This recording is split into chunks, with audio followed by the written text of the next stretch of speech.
6 फरवरी 2023 तुर्किया का जुनूब मशरिकी हिस्सा लरज़ उठा।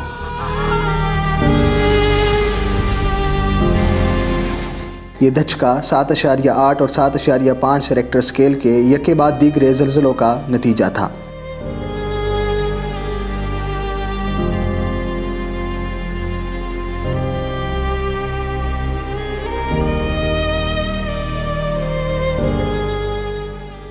चार 4,000 अफराद तो ऐसे थे जो नींद में ही जाँ बहक हो गए।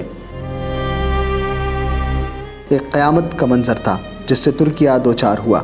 हर जानिब मौत का रक्स जारी था।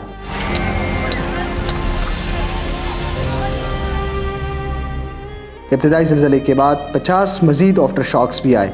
तबाही का दायरा इतना वसी था कि 1.5 करोड़ अफराद उससे मुतासिर हुए। इतने बड़े पैमाने में तबाही पर फौरी तिब्बी और रेस्क्यू इमदाद पहुँचाना बड़ा मुश्किल काम था, बिलखुसूस जब सड़कें और इंफ्रास्ट्रक्चर ज़लज़ले की जद में आकर तबाह हो चुके हों। मगर तुर्क हुकूमत, इदारे और रेस्क्यू टीमें हर वक्त मैदान में निकली।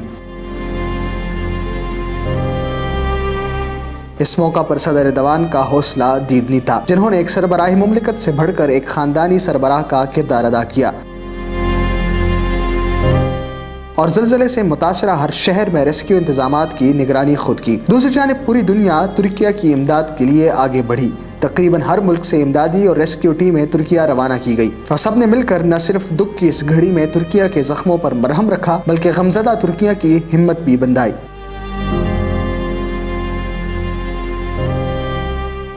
छह फरवरी को तुर्किया में ज़लज़ला आया तो पाकिस्तान भी तड़प उठा। पाकिस्तान पहले ही रोज़ इमदादी सरगर्मियों के लिए तुर्किया पहुँच गया। पाक फ़ौज, रेस्क्यू 1122 और अल-खिदमत फाउंडेशन की टीमों ने 20 से ज़ायद अफराद को मलबे से ज़िंदा निकाला, 20 से ज़ायद लाशें बरामद की और 237 मकामात से मलबा हटाया। पाकिस्तान ने 26 तैयारों के ज़रिए 2000 टन इमदादी सामान भी तुर्किया भिजवाया। पाकिस्तान और तुर्किया दो ममालिक मगर एक कौम की मानंद है। चुनांचे सब ने मिलकर इस मुसीबत से निमटने का फैसला किया तो फिर ऐसा लगा जैसे जख्म भरने लगे हों। हज़ारों अफराद की जानें बचा ली गई और ज़लज़ला मुतासिरीन के लिए फौरी तौर पर खेमा बस्तियाँ आबाद की गई। मजमूई तौर पर 2,15,254 खेमे आबाद किए गए थे। इन तमाम कोशिशों के बावजूद 60,000 से ज़ायद अफराद जाँ बहक हो गए। जख्मियों की तादाद लाखों में थी, जबकि खरबों का इंफ्रास्ट्रक्चर तबाह हुआ। लेकिन तुर्क हुकूमत ने हिम्मत के साथ इस तबाही का सामना करने का फैसला किया। जिन अफराद ने अपने घर खोए थे उन सब के लिए रियासत की जानिब से नए घर बनाए जाने का ऐलान हुआ और ऐलान के साथ साथ अमल दरामद भी हंगामी तौर पर हुआ।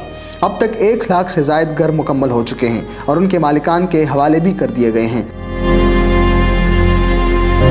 बहाली का अमल तो ताहाल जारी है और एक दिन ये अमल मुकम्मल हो जाएगा। लेकिन 1970 के बाद दुनिया के सबसे तबाहकुन ज़लज़ले के ज़ख्म मुकम्मल तौर पर मुंदमिल नहीं हो सकेंगे। 60,000 से ज़ायद कीमती जानों का यह नुकसान ऐसा है जिसकी शायद कभी तलाफ़ी मुमकिन ना हो।